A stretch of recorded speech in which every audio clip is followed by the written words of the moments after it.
ఎలక్షన్లు అయిపోయాయి. దాదాపుగా 6 నెలలు దాటింది. 6 నెలలు దాటిన పరిస్థితుల మధ్య మళ్ళీ పార్టీని మనం సమాయత్తం చేసే దిశగా అడుగులు వేస్తూ ఈరోజు అందరం కూడా ఇక్కడ కలుస్తూ ఉన్నాం. ప్రజలందరూ కూడా ఈరోజు నిలదీసే పరిస్థితిలోకి ప్రజలంతా వస్తూ ఉన్నారు. ఏమైనా 15,000 అని చెప్పి చిన్నపిల్లలు అడుగుతూ ఉన్నారు.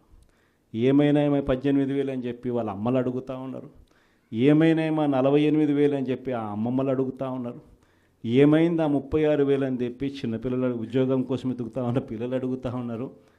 ఏమైంది మా 20,000 అని చెప్పి రైతన్నలు అడుగుతూ ఉన్నారు. వీళ్ళకి ఎవ్వరికీ కూడా చంద్రబాబు నాయుడు అనే వ్యక్తి, వాళ్ళ పార్టీకి సంబంధించిన క్యాడర్ సమాధానం చెప్పలేని పరిస్థితిలో వాళ్ళ పార్టీ, వాళ్ళ పెద్దలు అందరూ కూడా ఏం చేస్తూ ఉన్నారు? Diversion politics. ప్రతిరోజు ప్రతి నెల ఒక టాపిక్ తీసుకొస్తారు. ఏదో ఒక టాపిక్ తీసుకొచ్చి గోబల్స్ ప్రచారంలో భాగంగా ప్రతి ఒక్కడు దాన్ని అందుకుంటారు. ఓసారి తిరుపతి లడ్డు అంటారు, ఇంకొకసారి జూన్లో ఋషికొండ భవనాలు అన్నారు, జూలైలో శ్వేతపత్రాలు మదనపల్లి ఫైల్స్ అన్నారు, ఆగస్టులో ముంబై నటి నా పేరేం పేరు కాదాంబరి అన్నాడు, సెప్టెంబర్లో ప్రకాశం బ్యారేజీని బోట్లతో ఢీకొట్టి గేట్లను పడగొట్టాలని చెప్పి మనం ప్లాన్ చేసినామని అంటాడు. అక్టోబర్లో సరే ఇంకా ఎట్టాగ మీరు అంతా చూశారు, నా కుటుంబాన్ని తీసుకొచ్చినాడు. నవంబర్కి వచ్చేసరికి బడ్జెట్పై దృష్టి మళ్లించడానికి 14 లక్షల కోట్ల అప్పులు అని చెప్పి, డిసెంబర్లోకి వచ్చేసరికి ఇప్పుడు కొత్తగా మీరు అంతా మనం చూస్తూ ఉన్నాం, రేషన్ బియ్యం అంటానండి. ఇప్పుడు కొత్తగా కనిపిస్తూ ఉందా రేషన్ బియ్యం అని చెప్పి. ఇప్పుడు నాకు నిజంగా ఆశ్చర్యం అనిపిస్తుంది ఆ రేషన్ బియ్యం కథలీలు చెప్తా ఉన్నప్పుడు. ప్రభుత్వంలో ఎవరున్నారు అని, ప్రభుత్వంలో మనం ఉన్నామా, ప్రభుత్వంలో వాళ్ళు ఉన్నారా అని నాకు అర్థం కాల. 7 నెలలు అయిపోయింది, దాదాపుగా 6.5 నెల అయిపోయింది వాళ్ళ ప్రభుత్వం వచ్చి. 6.5 నెల 7 నెలలు అవుతూ ఉంది వాళ్ళ ప్రభుత్వం వచ్చింది. ఎమ్మెల్యేలు వాళ్ళు, మంత్రులు వాళ్ళు, కలెక్టర్లు వాళ్ళు, జాయింట్ కలెక్టర్లు వాళ్ళు, పోలీసులు వాళ్ళు, ఎంఆర్ఓలు వాళ్ళ అధికారులే, చెక్ పోస్టులు వాళ్ళవి, అన్నీ వాళ్ళవే. ఇవన్నీ దాటుకొని మళ్ళీ పోర్టుకు వచ్చింతే పోర్టులో కస్టమ్స్ అధికారులు, పోర్టులో సిఐఎస్ఎఫ్ పోలీసులు, ఇవన్నీ కూడా వీళ్ళు పొత్తులో ఉన్న కేంద్ర ప్రభుత్వం మనుషులు. మరి ఇవన్నీ దాటుకొని ఏదైనా మెటీరియల్ బోటులోకి పోగలుగుతుందా? ఆశ్చర్యం ఏమిటంటే ఈయన పోయిన బోటు పక్క బోటే ఫైనాన్స్ మినిస్టర్, ప్రస్తుత ఫైనాన్స్ మినిస్టర్ పయ్యావుల కేశవ్ వాళ్ళ సొంత వియ్యంకుడిది, శ్రీనివాసరావు గారిని సొంత వియ్యంకుడిది, పట్టాభి రైస్ ఎక్స్పోర్ట్స్. ఆయన ఎక్స్పోర్ట్ చేస్తున్నాడు పక్కన, అదే పోర్ట్లోనే పక్కన. అడిగిపోడు దీంట్లోకి వచ్చి మాట్లాడతాడు. నాకు ఆశ్చర్యం అనిపించింది, అసలు ఏందిరా నాయన ఇది, ఎవరు ప్రభుత్వంలో ఉన్నాము, ఎవడు చేస్తూ ఉన్నాడు అని చెప్పి. వైఎస్ఆర్సీపీలో మన కార్యకర్తలు మనోళ్ళందరూ వ్యవస్థీకృత నేరాలంట. అసలు వ్యవస్థీకృత నేరాలు చేస్తూ ఉండేది ఎవరు? చేస్తూ ఉండేది వాళ్ళు, చేసింది వాళ్ళు, మన మీద ఏళ్ళెత్తి చూపిస్తూ ఉండరు.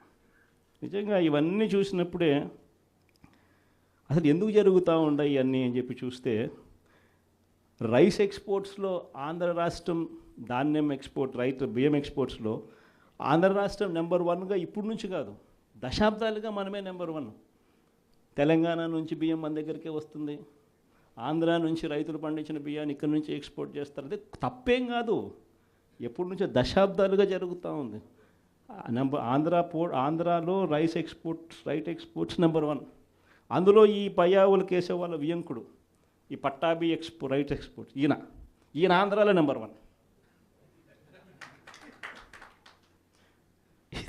ఇది నిజంగా ఇది కొత్త ఏం కాదు. ఎందుకనంటే ఇది ఎప్పటి నుంచో జరుగుతూ ఉండేది. బియ్యం అనే రైతులు పండిస్తూ ఉన్నారు, రైతులకు గిట్టుబాటు ధర రావాలి, రైతులకు మంచి రేటు రావాలి అని అంటే ఎక్స్ట్రా పండించిందంతా రైతులు ఎక్స్పోర్ట్ చేసుకుంటూ ఉండే సాంప్రదాయం ఎప్పటి నుంచో జరుగుతూ ఉంది, జరుగుతూ ఉంది. అయితే దీన్ని ఎలా ట్విస్ట్ చేస్తూ ఉన్నారు అనేది ఇప్పుడు ఆశ్చర్యం. మన ప్రభుత్వంలో డీలర్ల వ్యవస్థను మనం పక్కన పెట్టి ఇంటి వద్దకే బియ్యం సప్లై కింద మనం MDUs తీసుకొచ్చి, మొబైల్ డిస్పెన్సింగ్ యూనిట్లను తీసుకొచ్చి ఇంటి వద్దకే బియ్యం సప్లై తీసుకుపోయినాం. మొట్టమొదటిసారిగా మనం బియ్యం క్వాలిటీని పెంచినాం. మధ్యస్థు సన్నకార బియ్యం ప్రమోట్ చేసినాం, ఇవ్వడం. స్వర్ణ బియ్యం వీని తీసుకొచ్చి సాటెక్స్ చేసి 800 కోట్ల సంవత్సరానికి అదనపుగా ఖర్చు పెట్టి బియ్యంలో నూకల శాతం తగ్గించి సాటెక్స్ చేసి ప్రజలకు మంచి బియ్యం, తినగలిగిన బియ్యం ఇస్తే వాళ్ళు ఎదురు అమ్ముకునే పరిస్థితి ఉండదు అని చెప్పి దానికి ఫుల్ స్టాప్ పెట్టే కార్యక్రమం చేసింది ఎప్పుడైనా జరిగింది అంటే అది ఒక్క వైఎస్ఆర్సీపీ ప్రభుత్వ హయాంలోనే జరిగింది. ఈరోజు వీళ్ళు ఏం చేస్తూ ఉంటారు? ఈరోజు ఒక పద్ధతి ప్రకారం ఫస్ట్ ఇంటి వద్దకే బియ్యం ఆపేసినారు. వాళ్ళకి ఇచ్చే బియ్యం ఇంతకుముందు మనం సాటెక్స్ చేసి మంచి క్వాలిటీ బియ్యం మనం ఇస్తూ ఉంటే, మధ్యస్థ సన్నకార బియ్యం సాటెక్స్ చేసి మనం ఇస్తూ ఉంటే ఈరోజు లేదు. ఈరోజు నిర్వీర్యం చేశారు. చేసి వీళ్ళు ఇవన్నీ చేస్తూ ఉండి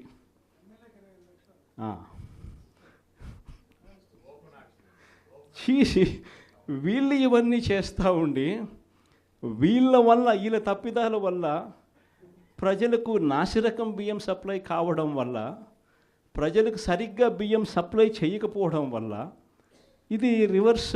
ప్రజల దగ్గర నుంచి ఈ డీలర్లు కొనుక్కోవడం, ఈ డీలర్ల దగ్గర నుంచి ఎమ్మెల్యేలు తీసుకోవడం, ఎమ్మెల్యేల దగ్గర నుంచి ఎక్స్పోర్ట్స్. ఇది జరుగుతూ ఉండదు. ఇప్పుడు తప్పు వీళ్ళు చేస్తూ ఉండి ఇంకొకరి మీద ఏళ్ళెత్తి చూపిస్తారు. మన హయాంలో దళారీ వ్యవస్థను పూర్తిగా తీసేసి ప్రతి రైతుకు కనీస మద్దతు ధర ఖచ్చితంగా వచ్చేట్టుగా ఆర్బీకేలే వాళ్లకు పేమెంట్ స్లిప్స్ ఇచ్చేట్టుగా మన ప్రభుత్వంలో జరిగితే, రైతుకు ఏ మిల్లుకు తాను పోవాలి అనేది పూర్తిగా పక్కన పెట్టేసి పలాని మిల్లుకే మీరు పోవాలి అనేది తీసేసి రైతుకు మిల్లర్కు సంబంధం లేకుండా చేసిన పాలన మంది. ఆర్బీకే దగ్గరనే మీకు ఎంత రేటు వస్తుంది అని చెప్పి అక్కడే స్లిప్స్ ఇచ్చే కార్యక్రమం జరిగింది, మన హయాంలో జరిగింది. ఈరోజు ఏం జరుగుతూ ఉంది? రైతులు పంట చేతికి వచ్చేసరికి ఈ క్రాప్ లేదు, ఆర్బీకే వ్యవస్థ నీరు గారిపోయింది, ఆర్బీకే దగ్గర కొనుగోలు చేసేవాడు లేడు. సో రైతులు గత్యంతరం లేక మిల్లర్ల దగ్గరికి పోవడం, మిల్లర్లు 300 రూపాయలు 400 రూపాయలు తక్కువ రేటు కొనుగోలు చేయడం, ఇది ఇప్పుడు జరుగుతూ ఉంది.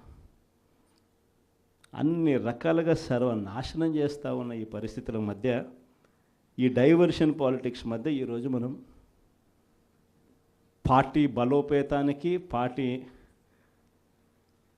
బలోపేతంతో పాటు ప్రజల తరపున మనం నిలబడడానికి ఏ రకమైన ఉద్యమం చేయాలి, ఎలా ఉద్యమాలు చేయాలి అని చెప్పి ఆలోచన చేయడానికి మనం అంతా కూడా ఈరోజు సన్నద్ధమైనాం. ఎందుకంటే ప్రజల తరపున మళ్ళీ పోరాటం చేయాల్సిన సమయం వచ్చింది. ప్రజల తరపున ప్రజలకు దగ్గర కావాల్సిన సమయం వచ్చింది. ప్రజలు ఇబ్బందుల్లో ఉన్నప్పుడు మనం ఉన్నాము అన్న భరోసా ప్రజలకు మనం ఇవ్వాలి. ప్రతి అడుగులోనూ వ్యతిరేకతే. ఒకవైపున చేయాల్సిన ఏ మంచి పని జరగలేదు. సూపర్ 6లు లేవు, సూపర్ 7లు లేవు. మరోవైపున వ్యవస్థలన్నీ పూర్తిగా నీరు గారిపోయాయి. విద్యారంగం కానీ, వైద్య రంగం కానీ, వ్యవసాయ రంగం కానీ, డోర్ డెలివరీ కానీ, గవర్నెన్స్ కానీ. మరోవైపున చూస్తే బాధుడే బాధుడు. కరెంటు బిల్లులు ఈరోజు ముట్టుకుంటే ఈ నెల స్టార్ట్ అయింది.